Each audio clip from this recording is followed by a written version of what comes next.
Dear students, पिछले lecture में हमने रेसिप्रोकल लैटिस का कंसेप्ट शुरू किया था और हमने उसमें देखा था कि रेसिप्रोकल लैटिस में भी हमारे पास जो पॉइंट्स का अरेंजमेंट है वो बिल्कुल उसी तरह से पीरियोडिक है, बिल्कुल उसी तरह से रेगुलर है जैसे कि डायरेक्ट लैटिस में होता है।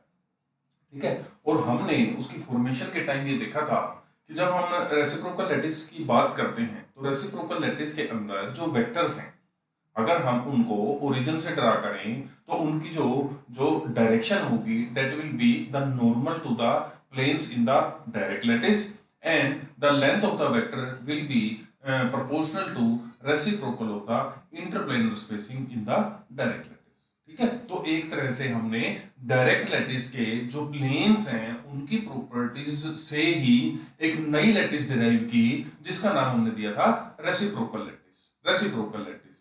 और हमने जो जो उस टाइम पे इसकी स्टडी की गई, पीबी इवार्ड ने उस नए जो स्पेस को नाम दिया, क्योंकि जब हम स्पेस की बात कर रहे हैं, जब हम डायरेक्ट लैटिस की बात कर रहे हैं, हमें पता है डायरेक्ट लैटिस कहाँ है। Direct lattice is a real lattice which is here in the real space. तो अगर हम उससे कोई दूसरे वेक्टर्स डिराइव कर रहे हैं तो इसका मतलब हम उस स्पेस से कोई दूसरा स्पेस भी डिराइव कर रहे हैं, उस स्पेस से कोई दूसरा स्पेस भी डिराइव कर रहे हैं जिसके अंदर जो पॉइंट्स हैं वो पॉइंट्स हमें उस नए स्पेस की प्रॉपर्टीज बताएंगे। जो पॉइंट्स के जैसे मान लो फॉर एग्जांपल हम पोजीशन स्पेस की बात करते हैं, रियल स्पेस की बात करते हैं, तो रियल स्पेस में कोई भी पॉइंट होगा उसके कोऑर्डिनेट्स क्या होंगे, एक्स वाई जेड। किसी भी ओरिजिन के रिस्पेक्ट में जो रियल स्पेस है, रियल स्पेस का जो पॉइंट है वो में एक्स वाई जेड शो करेगा। लेकिन जब मैं इस स्पेस से कोई दूसरा स्पेस ड्राइव करूं, मान लो मैं एक्स वाई जेड को ट्रांसफॉर्म करके किसी दूसरी जगह पे किसी दूसरे वेक्टर्स में कन्वर्ट कर लूं या दूसरे पैरामीटर्स में कन्वर्ट कर लूं, तो हमारे पास कोई दूसरा स्पेस भी ऐसा होना चाहिए जिसके अंदर कोई भी पॉइंट होगा वो उसके पोजीशन वेक्टर्स से हम स्पेसिफाई कर सकें। तो जो नया स्पेस था, ये जो नया स्पेस था उसको नाम दिया गया उस टाइम पे रेसिप्रोकल स्पेस था। और रेसिप्रोकल स्पेस को बेसिकली जो है वो बाद में जब जब जब स्टडीज आगे बढ़ी तो हमने देखा कि जो रेसिप्रोकल स्पेस है ये बेसिकली हमारे पास एक के स्पेस है। के वेक्टर आपने क्वांटम मैकेनिक्स में पढ़ चुके होंगे, वो बेसिकली हमारे पास के स्पेस है। अब क्वेश्चन ये आता है कि के वेक्टर का यहां से क्या लेने देना है, के वेक्टर यहां कहां आ जाता है। और हम ये देखेंगे कि जो के वेक्टर है it is very very important in case of this reciprocal lattice. तो जब हम के स्पेस की बात करते हैं तो हम शुरुआत करते हैं अपनी लैटिस से। हम अगर सपोज मैं तो आपको थोड़ा सा बैकग्राउंड बताऊंगा, उसके बाद हम आगे चलेंगे। कोई भी पार्टिकल अगर हमारा रेस्ट पे है तो उसकी पूरी की पूरी मैकेनिक्स को स्टडी करने के लिए हमें 3 कोऑर्डिनेट्स की जरूरत होती है। अगर कोई भी हमारा जो जो कोई भी पार्टिकल है वो रेस्ट पे है तो उसकी पूरी की पूरी मैकेनिक्स स्टडी करने के लिए हमें 3 पैरामीटर्स की रिक्वायरमेंट होती है। एक होती है एक्स की, एक होती है वाई की, एक होती है जेड की। ठीक है, और अगर हम सपोज उसकी पोजीशन को चेंज करेंगे उस स्पेस के अंदर तो हमारे पास जो वेक्टर्स होंगे वो dx dy dz बन जाएंगे। इसका मतलब हमारे पास नया एक x2 y2 और z2 एक पॉइंट आ जाएगा। x2 माइनस x1 हमारे पास dx, y2 minus y1 dy और z2 माइनस z1 dz। ठीक है, तो 3 पैरामीटर सफिशिएंट है। लेकिन अगर हम सपोज किसी ऐसे सिस्टम को स्टडी कर रहे हैं, the system is dynamic in nature, means continuously motion में है। जब कंटीन्यूअसली मोशन में है तो 3 parameters are not sufficient to completely explain its mechanics. हमें क्या करना पड़ेगा उस केस में, हमें 3 वेलोसिटी के कोऑर्डिनेट्स भी लेने पड़ेंगे, क्योंकि हर पॉइंट पे अगर मान लो डायनेमिक है तो जो मान लो मैं इस रूम के अंदर एयर पार्टिकल्स की बात करूं तो system is dynamic because air particles are continuously changing their position. इसका मतलब अगर मैं किसी पर्टिकुलर टाइम पे बात करूंगा तो मुझे पोजीशन के बारे में भी पता चाहिए, और क्योंकि वो रैंडम मोशन में है तो they are continuously changing their velocity also. ठीक है, तो वो जो वेलोसिटी वेक्टर है उसको हम कैसे शो करेंगे, vx V Y V Z, V X V Y V Z से हम उसको शो करेंगे। और जब हम वेलोसिटी को स्टडी करते हैं तो वेलोसिटी बेसिकली क्या होता है, मोमेंटम के टर्म्स में स्टडी की जाती है, मोमेंटम के टर्म्स में स्टडी की जाती है। तो अगर हम स्टैटिक सिस्टम की बात करते हैं तो हमारे पास 3 कोऑर्डिनेट्स चाहिए, लेकिन अगर हम डायनेमिक सिस्टम की बात करते हैं तो जो कोऑर्डिनेट्स का नंबर होता है वो 6 हो जाता है, वो 6 हो जाता है, क्योंकि 3 कोऑर्डिनेट हमें चाहिए पोजीशन के कोरस्पोंडिंग, 3 कोऑर्डिनेट चाहिए हमें मोशन के कोरस्पोंडिंग, जिसको या तो vx vy vz कह लो या उसको px py pz कह लो। और आपने शायद स्टैटिस्टिकल मैकेनिक्स जब पढ़ी थी तो उसमें ये पढ़ा भी होगा कि जब हमारा डायनेमिक सिस्टम है तो जो जो कंप्लीट मैकेनिक्स है that is in phase space, that is in phase space. और फेज स्पेस बेसिकली क्या था, it's a combination of position space and position space and second one is momentum space, position space and momentum space. ठीक है, ये इसका combination था। एक minute, ठीक है, तो position space and momentum space, और इन दोनों को, ये था हमारे पास अगर हमें सिंपल एक स्टैटिक सिस्टम स्टडी करना है। और ये जब इसके साथ जुड़ जाएगा तो जो टोटल सिस्टम है, वो जो टोटल स्पेस है वो फेज स्पेस बन जाएगा। और इस फेज स्पेस के जो कोऑर्डिनेट्स थे देवर क्या थे, dx dy dz dpx dpy और dpz और dpz। ठीक है, ये 3 कोऑर्डिनेट मोमेंटम के कोरस्पोंडिंग, ये 3 कोऑर्डिनेट हमारे पोजीशन के कोरस्पोंडिंग। तो ये जो 6 डायमेंशनल स्पेस था इसको नाम दिया था फेज स्पेस, फेज स्पेस का। यहां पे हम क्या करते हैं, जब हम इन क्रिस्टल्स को क्वांटम मैकेनिकली स्टडी करते हैं तो हमें पता है कि P is equal to h cut k, P is equal to h cut k, it means this P is proportional to k, P is proportional to k. तो अगर मैं सपोज मोमेंट यूनिट्स को चेंज कर दूं, P हमारा K के proportional है, या उल्टा भी कह सकते हैं K हमारा P के प्रोपोर्शनल है, तो अगर मैं यूनिट्स चेंज कर दूं तो हमारे पास इस K वेक्टर का स्पेस और इस मोमेंटम का स्पेस एक ही स्पेस होंगे, एक ही स्पेस होंगे। ठीक है, तो पॉइंट हमारे चाहे हम dpx dpy dpz से शो करते हैं, चाहे हम dkx dky और dkz से जो चेंज कर दें, और हमें पता है कि जो K है that is given by 2 pi by lambda, that is given by 2 pi by lambda where K is a wave vector। आपने क्वांटम मैकेनिक्स में बेसिक पार्ट किया हुआ है, आपको पता होगा इस बारे में। ठीक है, तो अगर मैं सपोज यूनिट्स को h कट के टर्म में ले लूं, यूनिट्स को h कट के टर्म में ले लूं, तो हमारे पास जो K स्पेस है that is equivalent to momentum space, momentum space. ठीक है, तो K स्पेस कुछ नहीं है, K स्पेस बेसिकली हमारा मोमेंटम स्पेस ही है। तो अगर हम अब आगे ये देखेंगे कि जो हमारे रेसिप्रोकल लैटिस है, वो जो रेसिप्रोकल स्पेस की हम जो बात कर रहे थे, that reciprocal space is basically K space, that reciprocal space is basically K space. K space कैसे, वो भी हम आपको बताते हैं कि उसका सिग्निफिकेंस क्या है, क्यों हम K स्पेस में ले रहे हैं, क्या K स्पेस है। आपको यहां पे बताने का सिर्फ ये था कि K स्पेस क्या है, और जो रेसिप्रोकल स्पेस है वो कोई दूसरा कोई स्पेस नहीं है, बल्कि हमारा K स्पेस ही है। हमने सिंपल जो हमारे पास अब फिर तुम ये भी कहोगे कि यहाँ पे डायनेमिक सिस्टम कहाँ पे आ गया, यहाँ पे डायनेमिक सिस्टम कहाँ पे आ गया। ये एक बहुत बड़ी मिसकंसेप्शन है कि जो हम क्रिस्टल्स की बात कर रही हैं, जो क्रिस्टल्स हैं they are fix at their lattice points, they are fix at their lattice points. Actually क्या है, हमने ये सारा बेसिक में स्टडी किया था कि जो लैटिस का पॉइंट है वो हमें उसके एटम की या मॉलिक्यूल की पोजीशन के बारे में पता है, पोजीशन के बारे में पता है कि वहां पे होगा, लेकिन हमने ये नहीं कहा कि वो उसके साथ फिक्स है और वो रेस्ट पे है, बल्कि जो सारे के सारे जो मॉलिक्यूल्स हैं वो अबाउट लैटिस पॉइंट वाइब्रेट करते रहते हैं, they are in continuous motion, they are in continuous motion and the motion is simple harmonic motion, the motion is simple harmonic motion. तो जब हम क्रिस्टल्स के अंदर एटम्स की बात कर रहे हैं तो they are all are simple harmonic oscillators, the atoms they are vibrating about the mean position and the mean position is the lattice point, and the mean position is the lattice point. अब वो जो vibrate कर रही हैं जो motion में है, even at absolute zero there the motion exist. ये आप तो थोड़ा सा हाई लेवल पे जाते हैं, जब हम सॉलिड स्टेट फिजिक्स को थोड़ी हाई लेवल पे पढ़ते हैं तब ये चीजें हमारे पास आती हैं, ठीक है। लेकिन यहाँ पे मैं सिर्फ आपको बताता हूँ कि जो जो एटम्स हैं they are continuously in motion about the mean position, तो only the position space is not sufficient to explain the mechanics of the this atoms.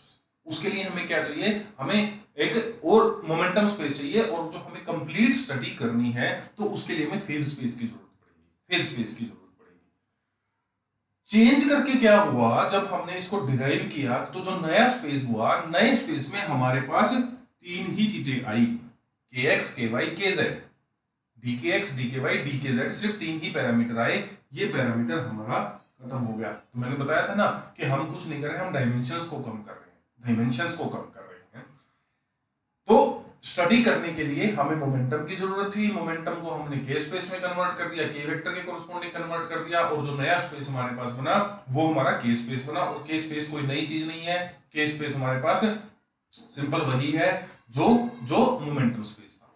के स्पेस हमारे पास वही है जो मोमेंटम स्पेस, ठीक है। तो मोमेंटम के कोरस्पोंडिंग हमने एक नया स्पेस क्रिएट कर दिया। सिर्फ यूनिट्स का डिफरेंस है, सिर्फ इन दोनों के बीच में एच कट का डिफरेंस है। तो अगर हम यूनिट्स को एच कट का मल्टीपल ले लें तो हमारे पास मोमेंटम स्पेस और के स्पेस एक ही हो जाएगा। And the reciprocal space is basically के स्पेस। रेसिप्रोकल स्पेस इज के स्पेस। तो अब यहां पे बात ये आई कि जब हम बात कर रही हैं दिस रेसिप्रोकल लैटिस की, तो उसके बाद एक चीज क्लियर हुई, कोई भी जब क्रिस्टल की हम बात करेंगे तो क्रिस्टल के साथ एक लैटिस एसोसिएट नहीं है, बल्कि दो लैटिस एसोसिएट है। एक लैटिस वो लैटिस है जिसकी हम डायरेक्ट लैटिस की बात करते हैं, जिसके कोरस्पोंडिंग जो एटम्स हैं या मॉलिक्यूल्स हैं वो हमारे प्रेजेंट होते हैं। और जो दूसरी लैटिस है वो एक रेसिप्रोकल लैटिस है जिसके कोरस्पोंडिंग उसके के वेक्टर एसोसिएट होते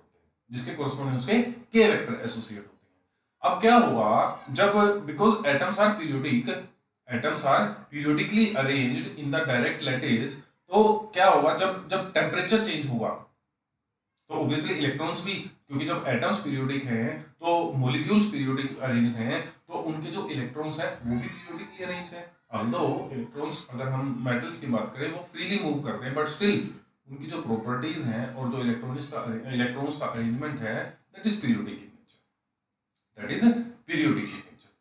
अब जब टेम्परेचर राइज करेगा, सिंपल सी मैं आपसे बात करता हूं, जब टेम्परेचर राइज करेगा क्या होगा, इलेक्ट्रॉन्स का मोशन चेंज होगा, इसका मतलब उसका मोमेंटम चेंज होगा, इसका मतलब उसका के वेक्टर चेंज होगा।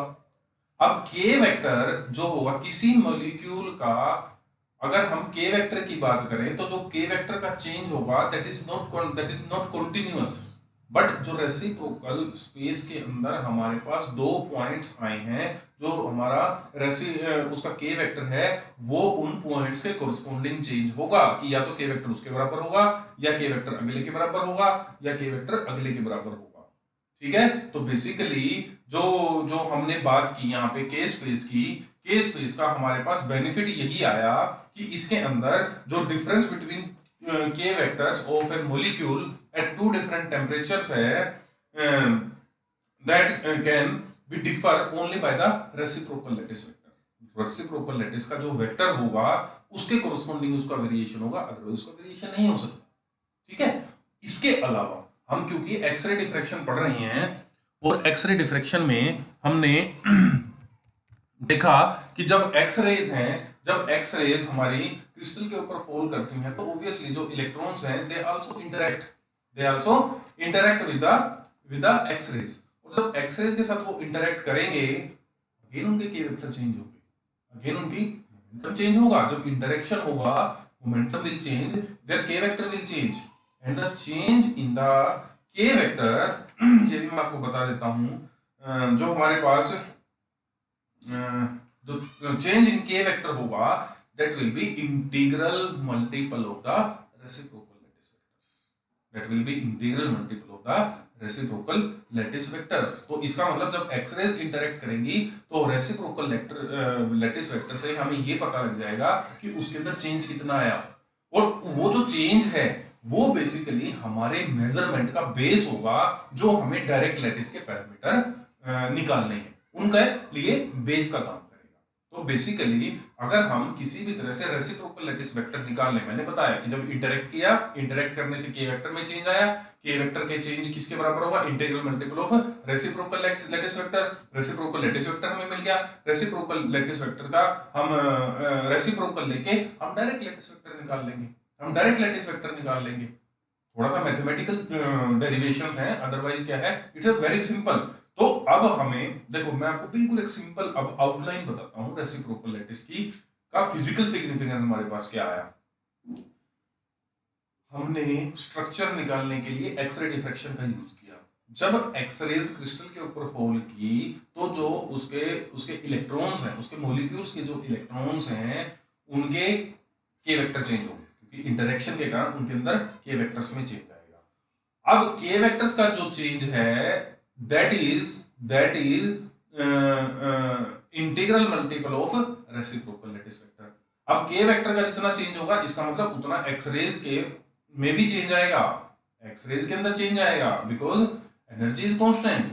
तो जो जो हम रेसिप्रोकल लैटिस वेक्टर हमने डिराइव किया due to change in the के वेक्टर ऑफ द इलेक्ट्रॉन्स और of the X rays, 2 pi by lambda, lambda की अगर हमने वेव डाली तो उसके कोरस्पोंडिंग हमारे पास जो के वेक्टर का चेंज आया, तो जो एक्स रेज के के वेक्टर का जो वेरिएशन है, वो हमें रेसिप्रोकल लैटिस वेक्टर दे देगा। जब रेसिप्रोकल लैटिस वेक्टर हमारे पास आ जाएगा, तो हमारे पास मैथमेटिकल डेरिवेशंस हैं, जिससे हम डायरेक्ट लैटिस वेक्टर निकाल लेंगे। और जब डायरेक्ट लैटिस वेक्टर हमारे पास आ गया, तो हमारे पास डायरेक्ट लैटिस की सारी प्रॉपर्टीज आ जाएंगी। तो this is very simple concept to find out the structure of the direct lattice from the reciprocal lattice, which is further derived from the change in the k vector of the x-rays, from the change in the k vector of the x-rays. Clear ये बात? मैं दोबारा आपको बताता हूं, X-rays fall की, X-rays ने क्या हुआ, अपना मोमेंटम जब ट्रांसफर किया, तो there is a change in the के vector of X-ray, and the change in the k vector of x-ray is integral multiple of reciprocal lattice vector. तो we can find reciprocal lattice vector। जब reciprocal lattice vector हमारे पास आ गया, जब reciprocal, तो उसके बाद हमने उसको मैथमेटिकली चेंज करके डायरेक्ट लैटिस का वेक्टर निकाल लिया। जब डायरेक्ट लैटिस का वेक्टर हमारे पास आ गया, तो डायरेक्ट लैटिस वेक्टर्स क्या हैं, ए बी सी, ए बी सी। जब ए बी और सी हमारे पास आ गए, तो हमारे पास क्या आ गया, इंटरएटॉमिक सेपरेशन भी आ गया और उनकी डायरेक्शन भी आ गई। तो we can find the structure of the direct lattice. तो this is the simple procedure to find out the structure using the X-ray diffraction. But X-ray diffraction से डायरेक्ट लैटिस के स्ट्रक्चर पे आने के लिए हमें यूजिंग रेसिप्रोकल लैटिस आना पड़ेगा, क्योंकि कोई डायरेक्ट मैकेनिज्म नहीं है, कोई डायरेक्ट मैकेनिज्म नहीं है। तो using the concept of reciprocal lattice, we can find the structure of direct lattice from the X-ray diffraction due to change in the K vector of the X-rays, due to change in the K vector of X-rays। और हमने कल ये derive किया था periodicity जो condition है, वहां से हमने एक बड़ी इंपॉर्टेंट कंसेप्ट डिराइव किया था, जो हमें आगे काम आएगा और हम उसको डिटेल में स्टडी करेंगे। And that was G dot T is equal to 2 pi. ये एक बड़ा इंपॉर्टेंट कंसेप्ट था कि डायरेक्ट लैटिस वेक्टर और रेसिप्रोकल लैटिस वेक्टर एक दूसरे के रेसिप्रोकल होंगे, लेकिन जो प्रोपोर्शनलिटी कांस्टेंट होगा दैट विल बी 2 पाई। जो प्रोपोर्शनलिटी कांस्टेंट होगा दैट विल बी 2 पाई। ठीक है, तो जब हम इससे इसको डिराइव करेंगे, तो ये 2 पाई से मल्टीप्लाई होगा, 2 पाई से मल्टीप्लाई होगा। अब हम थोड़ा सा काम करते हैं, फिर हम इससे आगे चलेंगे। पहले हम कोशिश करते हैं कि हमारे पास डायरेक्ट लैटिस वेक्टर हैं और उससे हमें रेसिप्रोकल लैटिस वेक्टर को निकालना है। डायरेक्ट लैटिस वेक्टर गिवन है, रेसिप्रोकल लैटिस वेक्टर को निकालना है। हम पहले जो हमारे पास ऑर्थोगोनल एक्सिस में है सपोज, उससे हम निकालेंगे और फिर हम जनरल लैटिस के लिए करेंगे। सबसे पहले मेरे पास सपोज ऑर्थोगोनल लैटिस है। ऑर्थोगोनल लैटिस का मतलब क्या है कि हमारे पास जो ए है that is A I, B है दैट इज बी जे, और C है दैट इज CK। इसका मतलब ये हमारे पास x डायरेक्शन में है, ये y डायरेक्शन में है और ये z डायरेक्शन में है, ये z डायरेक्शन में है। तो यहां से अब इसका मतलब क्या है, T is equal to N1A, N1A। अगर हम x कंपोनेंट की बात करें, अगर हम टी वाई की बात करें तो इट इज N2B, और अगर टी जेड की बात करें इट इज N3C, N3C। ठीक है, अब यहां से जी डॉट टी, पहले केस में तो जी का कंपोनेंट क्या है, जी एक्स, टी का कंपोनेंट क्या है, N1A, and G dot T is equal to 2 pi. तो हमारे पास जी एक्स क्या आ गया, it is 2 pi by A कोई कैपिटल N1 इंटीजर।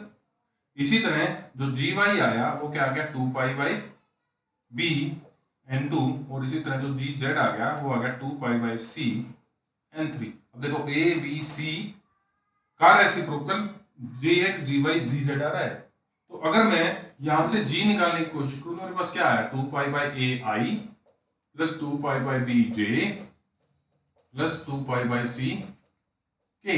ये मेरे पास जी वेक्टर आ गया, टेकिंग N1 N2 N3 1, यहां पे मैंने 1 ले लिया। बट इन जनरल जब हम बात करते हैं तो जी हमारा, मैंने कल भी बताया था, that is A capital plus KB plus LC। ये हम जी की डिनोशन करते हैं, जहां पे HKL है। एक्सपेरिमेंटली इट वाज ऑब्जर्व कि जो HKL है, जो हम जनरली डायरेक्ट लैटिस के अंदर जब हम टी की बात करते हैं तो N1A plus N2B plus N3C लेते हैं। तो यहाँ पे N1 N2 N3 इंटीजर्स हैं, यहाँ पे भी HKL इंटीजर्स हैं, बट हम देखें later on it was experienced कि जो ये HKL है, it is nothing but these are simply Miller indices, these are simply Miller indices. ठीक है, तो ये तो हो गया ऑर्थोगोनल लैटिस के केस में। अब सपोज हम जनरल लैटिस की बात करते हैं, हम कोई जनरल लैटिस लेते हैं कि सपोज मेरे पास एक कोई पैरेललोपाइड है और वो इस तरह से है कि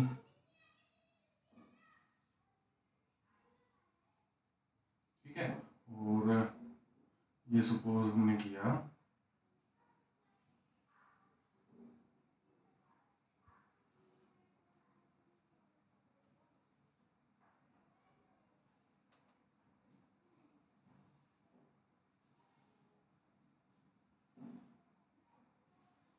ये कोई पैरेललोपाइड है, ठीक है, जो ये इसका नीचे का फेस है और ये इसका ऊपर का फेस है, ये इसका ऊपर का फेस। इन दोनों के बीच में मान लो जो ये वाला प्लेन है, ये मेरे पास हो गया ए डायरेक्शन, ये हो गया सपोज मेरे पास बी डायरेक्शन, और ये हो गया मेरे पास सपोज सी डायरेक्शन। ठीक है, अब मैंने इसको ऑर्थोगोनल नहीं बनाया, मैंने कोई जनरल बना दिया, और इन दोनों के बीच में इससे अगर मैं परपेंडिकुलर डिस्टेंस ड्रा करता हूं तो it is D, it is D. Suppose जो ये प्लेन है ये मेरे पास 100 प्लेन है, तो जो डी होगा, this D is D100, this D is D100। now volume of this parallelepiped is area of, चलो इसको A ले लो क्योंकि मैंने 100 की बात की है, तो ये B हो जाएगा, देन ये C हो जाएगा। अगर मैं अदरवाइज 100 चेंज करना पड़ेगा, area of base into perpendicular distance into perpendicular distance. ठीक है, तो एरिया ऑफ बेस क्या हुआ, ये वाला, this is c, this is b, तो area of base is b cross c into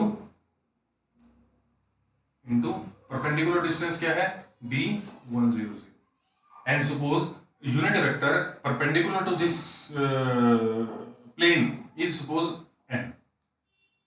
ठीक है, ये हमारे पास मैग्नीट्यूड हो गया, और ये मेरे पास डायरेक्शन होगी, और ये मेरे पास आ गया वॉल्यूम। अब ना volume of this parallelepiped is A dot B cross C। आपने किया हुआ है कि 3 वेक्टर्स हैं, 3 वेक्टर के कोर्सपोंडिंग हमारे पास जो टोटल वॉल्यूम होगा वो आएगा A dot B cross C, और A dot B cross C ये हुआ, तो मेरे पास D100 n क्या आया, it is A dot B cross C over B cross C. 1/D100 क्या आया, क्योंकि रेसिप्रोकल है, नॉर्मल डायरेक्शन में इसका जो रेसिप्रोकल है it is b cross C over a dot B cross c. ठीक है, तो अब हमारे पास जो रेसिप्रोकल लैटिस वेक्टर होगा उसकी डायरेक्शन क्या होगी, normal to this plane, normal to this plane. और मैग्नीट्यूड किसके बराबर होगा, इसके प्रोपोर्शनल। और हमने g dot T is equal to 2 pi से कर लिया कि जो प्रोपोर्शनलिटी है वो हमारी 2 पाई के अंदर रहेगी। तो इसका मतलब अगर हम इन जनरल इसको मैं डिनोट करूं a स्टार से, तो मेरे पास b स्टार आ जाएगा। b के लिए हम क्या करेंगे, 1/D010, वो किसके बराबर होगा, वो हो जाएगा c cross a over a dot b cross c। ठीक है, और तीसरा c स्टार क्या होगा, c star is 1/D001 and that is equal to a cross b over a dot b cross c। मेरे पास अब जो रेसिप्रोकल लैटिस वेक्टर्स हैं वो क्या है, इनके प्रोपोर्शनल हैं, वो इनके प्रोपोर्शनल है, प्रोपोर्शनलिटी कांस्टेंट इज 2 पाई। तो अब a क्या होगा, a is 2 pi a star, b is 2 pi b star और c is 2 pi c star. तो इसका मतलब it is 2 pi b cross c over a dot b cross c। Capital B is 2 pi c cross a over a dot b cross c and this is 2 pi a cross b over a dot b cross c। तो अगर हमारे पास direct lattice given है, a given है, b given है, c given है, तो हम b cross c निकाल सकते हैं, a क्रॉस b निकाल सकते हैं, c क्रॉस a निकाल सकते हैं, a dot b cross c निकाल सकते हैं। वैल्यूज पुट करके हमारे पास capital A, capital B, capital C आ जाएगा। तो अगर हमें डायरेक्ट लैटिस वेक्टर्स नोन है तो we can find reciprocal lattice vectors, we can find reciprocal lattice vector and we can see from here that some properties, अगर मैं बात करूं तो a dot a क्या होगा, a की वैल्यू क्या है, b क्रॉस c, a क्या है, a डॉट कैपिटल A क्या है, 2 पाई b cross c over a dot b cross c। 2 पाई बाहर आ गया, a dot b cross c, a dot b cross c 1, तो a dot a is 2 pi, similarly b dot b is 2 pi and this c dot c is 2 पाई, 2 पाई। और खुद के अलावा किसी और के साथ जो डॉट प्रोडक्ट होगा, अब मैं इसको रब कर रहा हूं, खुद के अलावा किसी और के साथ जो डॉट प्रोडक्ट होगा that will be zero, that will be zero. These are the vectors of reciprocal lattice. और अगर हम g की बात करें तो g हमारे पास क्या होता है, HA plus KB plus LC, where A is given by 2 pi B cross C और A dot B cross C, B is given by 2 pi C cross A और A dot B cross C, और capital C is 2 pi A cross B over A dot B cross C, A dot B cross C. So this is how, if vectors of direct lattice are known, then we can find the vectors of reciprocal lattice, and it is independent of the nature of unit cell। कि हमारे पास unit cell कैसी है उसका हमने role नहीं किया, क्योंकि orthogonal के केस में हमने ले लिया, लेकिन जब हम जनरल बात की तो जनरल में हमने देखा कि अब हमें नहीं पता अल्फा क्या है, बीटा क्या है, गामा क्या है, ए बी सी कैसे हैं, इक्वल है या अलग है, हमें कुछ नहीं पता। सिर्फ 3 जनरल हमने बोल लिए, एबीसी, उनके बीच की इंटरप्लेनर स्पेसिंग ली, और इंटरप्लेनर स्पेसिंग से जब हमने डेरिवेशन की तो हमारे पास ये वेक्टर्स आ गए कि रेसिप्रोकल लैटिस का जो वेक्टर है वो डायरेक्ट लैटिस के वेक्टर पे वो इन इक्वेशन से हम डिराइव कर सकते हैं, इन इक्वेशन पे डिपेंड करता है। ठीक है, तो दिस इज, मैंने आज आपको यही बताया कि रेसिप्रोकल लैटिस की जरूरत क्यों पड़ी, उसका फिजिकल सिग्निफिकेंस क्या है?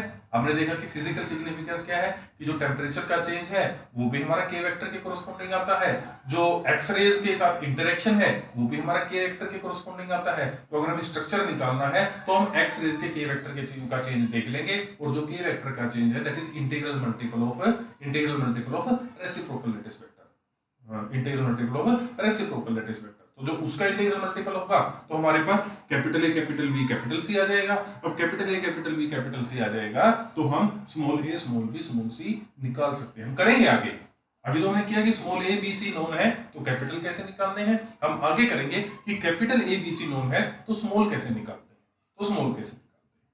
ठीक है, तो उसके बाद फिर हमने जनरल लैटिस के लिए लिया कि हमारे पास कोई अगर यूनिट सेल है जिसके जो लैटिस वेक्टर्स है वो ए बी सी है डायरेक्ट स्पेस के अंदर, तो हम रेसिप्रोकल स्पेस में जब उनके लैटिस वेक्टर निकालते हैं तो वो capital A capital B capital C आते हैं, and capital A capital capital C are related with small A small B small C with these equations.